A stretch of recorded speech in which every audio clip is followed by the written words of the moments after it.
Halo teman-teman, kita sekarang ada di Candi Plaosan di daerah Plaosan, Prambanan, Klaten. Ya ini cuacanya panas, sejuk dan bisa dilihat view-nya. Ini view-nya. Ya, langsung saja, mari kita menelusuri. Kita menelusuri teman-teman. Jadi ini candinya ya. Ini dilihat besar sekali. Ini rasionya juga dilihat dengan manusia 6 meter. Sangat besar. Lanjut. Yuk kita ke candi taman yang kayak masuk gede juga sih. Ini pintu masuknya ya. Kita masuk aja. Kita masuk. Nah, gede sih. Sejuk banget sih. Sejuk banget di sini. Nah ini kita mau masuk nih. Tapi ya kita masuk. Wow, amazing. Ya memang suasananya emang luas gitu. Nah, kita kan suka masuk tapi kita harus menghormati perasaan yang ada di sini. Kaki harus dilepas kembali. Kaki. Kita lepas.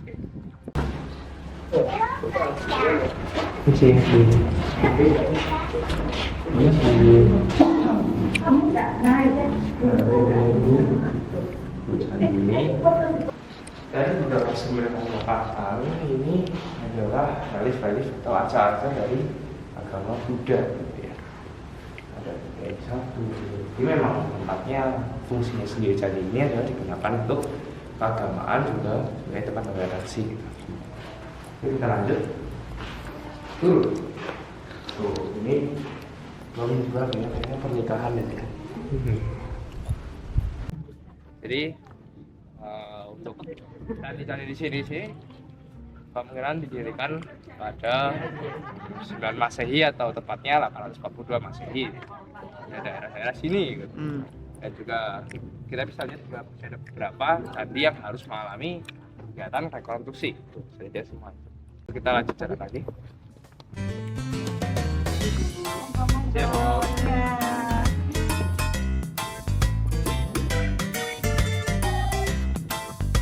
Jadi ini mungkin kira-kiranya kegiatan yang dilakukan orang-orang zaman dulu saat ini melatih gratis ya. Dan ini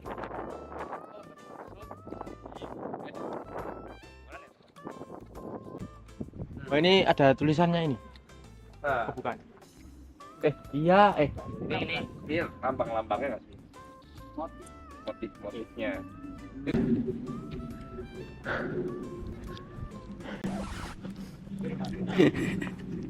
Dan panas banget. Nah ini yang masih rekonstruksi juga nih. Masih dalam tahap pembangunan. Kita coba masuk ya. Jadi kita lihat ke dalam. Tuh masih ada kegiatan yang melakukan rekonstruksinya. Tadi nggak sadar aja bapaknya. ini batu ya. Diskon. Nah, ini yang udah beberapa jadi nanti kayak gini. Karena sebenarnya tujuannya didirikan candi itu apa sih pada zaman dulu itu? Nah, tujuan dibangun ini semua ya. Itu semua ya. Itu tuh ini dibangun sebagai persembahan pernikahan untuk permaisurinya Pramudia Wardani. Ya. Terus salah satu keunikan candi ini tuh merupakan simbol akulturasi atau perpaduan arsitektur dan keyakinan Buddha dan Hindu, mencerminkan toleransi dan keharmonisan pada masa itu ya. Jadi ya pada zaman itu memang sudah ada ya toleransi juga ya antara agama gitu. Karena akhirnya ya, nilai itu kan tercerminkan kepada kita warga bangsa Indonesia. Mari Pak. Mari Pak. Nah, udah lanjut lagi jalan.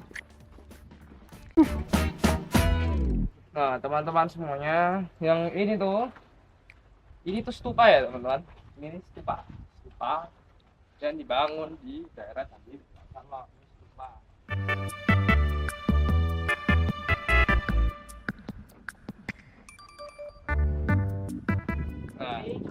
Nah, sebenarnya kita kan memberitahu kalau misalnya Candi Pelausan itu tuh sebenarnya dibagi dua ya.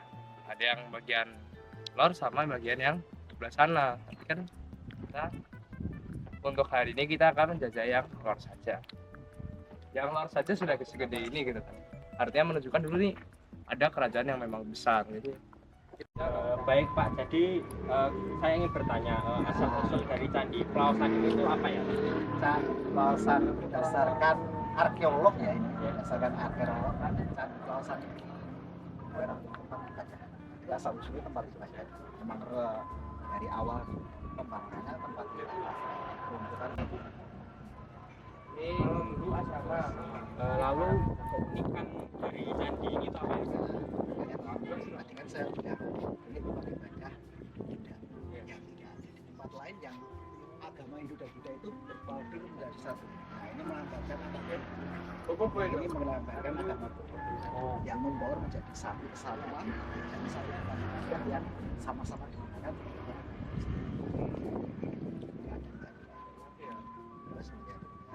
Yang terakhir, kenapa Candi Pelausan itu disebut Candi Kembar itu kenapa? Candi Kembar. Sebetulnya nama Candi Pelausan sendiri berdasarkan ditemukannya di tempatnya. Museum Pelausan Desa Pengasan. Nah, dinamakan Candi Pelausan. Untuk sebutan Candi Kembar karena candi yang besar ini ada dua. Masyarakat awamnya kan tahu candinya kembar, karena ada sebutan Candi Kembar. Seperti itu asal awal mula. Nah, kalau candi yang kembar disebut Candi Kembar tadi, yang selatan ini candi yang mewakili langit. Terus candi yang utara ini mewakili yang berbeda. Itu bisa ditentukan apabila masing-masing candi yang besar itu ada akibat mereka seperti ini. Nah ini di relung yang ke kiri atau ke kanan ini ada ornamen patung semuanya laki-laki mas atau menggambarkan raja Najis. Sementara candi yang utara yang satunya ini kalau masih masuk relung yang ini gambarannya proyektil semuanya perempuan untuk sangat. Nah, terus karena candinya kembar tadi sama Ya. masyarakat awam menyebutnya candi kembar seperti itu. Ya. Apakah dulu candi ini juga dijadikan seperti tempat pernikahan atau apa gitu? Pernah tidak ya? Kalau digunakan untuk tempat pernikahan atau tidak kita kurang tahu mas karena nggak ada manuskrip untuk hal itu. Tapi ini yang pasti tempat ibadah dan ada rumor juga kalau keabsahannya kurang tahu. Ini pernikahan beda agama lalu membuat sebuah candi bangunan atau tempat suci yang digunakan untuk beribadah. Jadi kadang ada yang menyebutnya ini sebagai pernikahan dari sampai satu. Cuma kan kalau untuk catatan sejarahnya nggak ada. Jadi untuk keunikan yang lain di setiap candi yang pengiring ini pasti ada aksara kuno. Nah itu berdasarkan penelitian aksara kuno itu menggambarkan siapa penyumbang candi. Jadi candi ini tidak hanya dibangun oleh ratu dan raja saja. Ada keterlibatan dari apa ya sekarang menteri-menterinya atau tokoh-tokoh zaman dahulu. Itu ada manuskripnya kalau masih terangkat satu persatu setiap candi ada manuskripnya. Tapi kalau untuk membacanya mereka arkeolognya yang lagi Udah itu aja. Terima kasih. Jadi sebenarnya ini objeknya kan sebagai objek destinasi wisata ya. Nah itu baru dimulai tahun berapa tuh? Sebagai objek. Digunakan untuk destinasi wisata tahun ada bahwa tahun 2000-an itu sudah dibuka, tapi untuk peminatnya masih sedikit. Sampai sekarang masih dikit ya. Kalau sekarang bilang rame ya kayak gini lokasinya, kadang rame kadang enggak. Yang banyak itu pemanfaatan situs mas, sebenarnya foto pribadi bekas semua bukan. Itu hubungannya dengan kebudayaan itu. Pak, jadi sebenarnya ini untuk candi-candi yang diberikan oleh rakyatnya itu ada yang berbeda sama yang diberikan. Jadi apa aja kayak bupati atau ya sekarang. Kalau sekarang itu sekarang namanya itu kan dulu kita nggak tahu namanya apa soalnya di Candi Kecil itu ada nama dalam dulu bisa jawab kita nanti kalau kita itu dari tim Boleh masuk kan? boleh silakan itu kalau mau tahu tulisan bawahnya Tiap bangunan yang Anggre dicek itu ada. Contoh yang pertama, yang ini contoh pertama. Oh ini. Tiap bangunan pasti ada. Oh. Wah lagi. Ada namanya. Ada namanya. Kalau menurut arkeolog ini siapa yang nyumbang candi ini? Jadi ini sumbangan dari tokoh-tokoh penting dulu. Cara ngasihnya gimana? Apa dikirim langsung jadi sak blok gini atau dibangunnya di sini? Ya, Ini pertanyaannya lucu, apa pertanyaannya apa? Lucu nih apa ya? Pengirimannya kemungkinan diperkirakan ini cuma perkiraan aja ya. Mereka kirim batu ke sini. Mereka kirim batu ke sini. Nah, yang bangun itu tukangnya ada di sini. Memberikan. Sebabnya itu pembuktiannya ini nganu Mas, sebagian karena ada apa ya? Ini kan batunya ada dua jenis Mas. Ini batu yang ada sih, batu hitam di sini. Ini batu putih atau batu kapur. Nah itu kan berarti kan enggak dari setiap apa ya lokasi yang sama juga. Berarti kan ada yang dari desa sana, dari sana. Kumpulkan ke sini. Batu pertama kali ditemukan tahun berapa, Pak? Tahu nggak? Batunya maksudnya kayak objek kayak gitu. Ini pertanyaannya coba ini. Batu pertama kali. Kalau sini ditemukannya sekitar 1900. 1900. Nah, itu dari zaman Belanda. Jadi masa penjajahan itu mereka ketemu daerah Prambanan itu dulu. Ketemu daerah Prambanan dan sekitarnya itu, nah pencarian ke sini. Itu kan karena di sini ditemukannya dulu kan dibersihkan karena untuk penanaman tebu. Wah, iya. Tebu kan dulu ekspor tebunya kenceng toh zaman VOC itu. Nah itu kan tanah paksa sini. Kalau menurut warga sekitar yang memiliki sepetak tanah di sekitar sini itu apa ya upah mereka bekerja dari Belanda dikasih tanah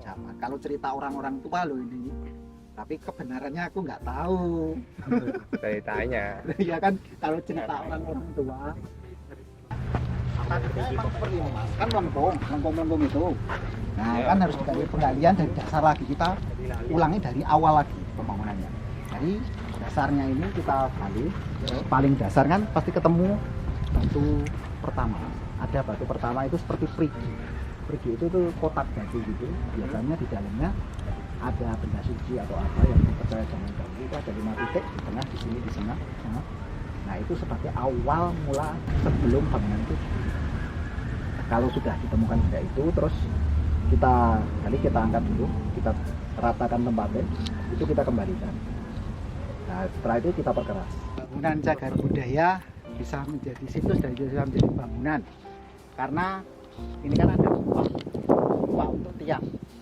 diperkirakan ada bangunan di atasnya atau berupa seperti pendopo itu loh. Nah fungsi dari tempat ini diperkirakan untuk selain ritual keagamaan untuk pembelajaran dalam menyampaikan keagamaan itu. Ini tempat pembuangan air. Apa ya namanya? Pembuangan air? bukan aja Pembuangan air. Jadi pagar, kan ada pagar itu. Iya. Nah dari dalam pagar itu ada satu seperti ini untuk membuang air dari dalam ruangan itu keluar. Di zaman VOC Belanda yang polos-polos ini dijadikan fondasi pembangunan jembatan di sekitar sini. Kalau ada pembongkaran jembatan, pembangunannya Belanda pasti ditemukan. Pasti. Entah itu rel kereta api, jembatan rel kereta api, entah itu jembatan besar, pasti ada. Ya, kalau sekarang benar-benar Kita Bali sudah dibimbing oleh Pak Hardi ya. Bagus, kita mendapatkan banyak informasi ya. Jadi aktivitas kita di sini sudah selesai dari jam 12 sampai jam setengah 2 kurang. Kita akan kembali ke rumah kalian. Bye bye. Terima kasih sudah menonton. betul betul betul.